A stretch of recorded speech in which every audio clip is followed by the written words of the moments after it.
জাতীয় কাজী নজরুল ইসলাম এই বাংলাদেশের ভূখণ্ডে হয়তো জন্মগ্রহণ করেননি, তবে অবশ্যই তার হৃদয় জুড়ে ছিল সমগ্র বাংলাদেশ।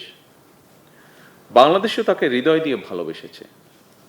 কিশোরবেলায় 1914 সালে তিনি প্রথমবারের মতন ময়মনসিংহ ত্রিশালে এসেছিলেন।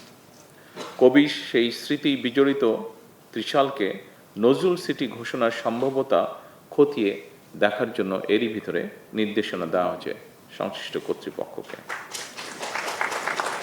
এর পাশাপাশি 2026 সালের 25শে মে থেকে 2027 সালের 25শে মে এই বছরটিকে নজরুল বর্ষ ঘোষণা করা হয়েছে।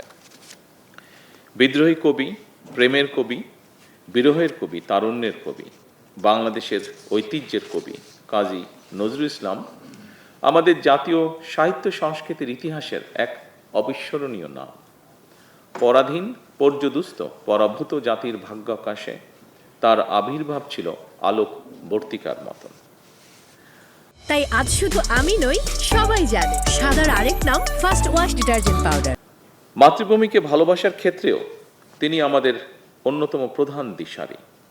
আমাদের জীবন, আশা আকাঙ্ক্ষা, স্বপ্ন সংগ্রাম, সাহিত্য সংস্কৃতি, ইতিহাস ঐতিহ্য তার রচনার মধ্যে মহিমায় সৌন্দর্য নিয়ে বক্সময় হয়ে রয়েছে। কবি নজরুলের সৃষ্টিশীলতার মধ্যে আতিথ্য রয়েছে সকল কালের, সকল মানুষের। অন্যায় অবিচারের বিরুদ্ধে রুখে দাঁড়াতে তিনি আমাদের অনুপ্রেরণা। তার প্রাসঙ্গিকতা এবং প্রয়োজন কখনোই ফুরোয় না। আমাদের মহান মুক্তিযুদ্ধে তার কবিতা ও গান ছিল অনুপ্রেরণার প্রবল উৎস।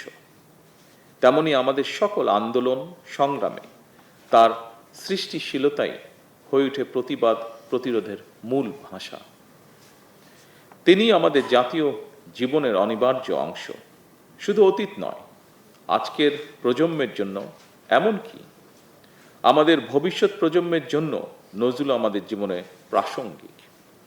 এ কারণেই আমাদের জাতীয় কবির জীবন ও কর্মের সঙ্গে গণমানুষ, বিশেষ করে বর্তমান প্রজন্মের সম্পর্ক আরও গভীর ও নিবিড় করার লক্ষ্যে নানা আয়োজনে নজরুল বর্ষ শুরু করা হয়েছে।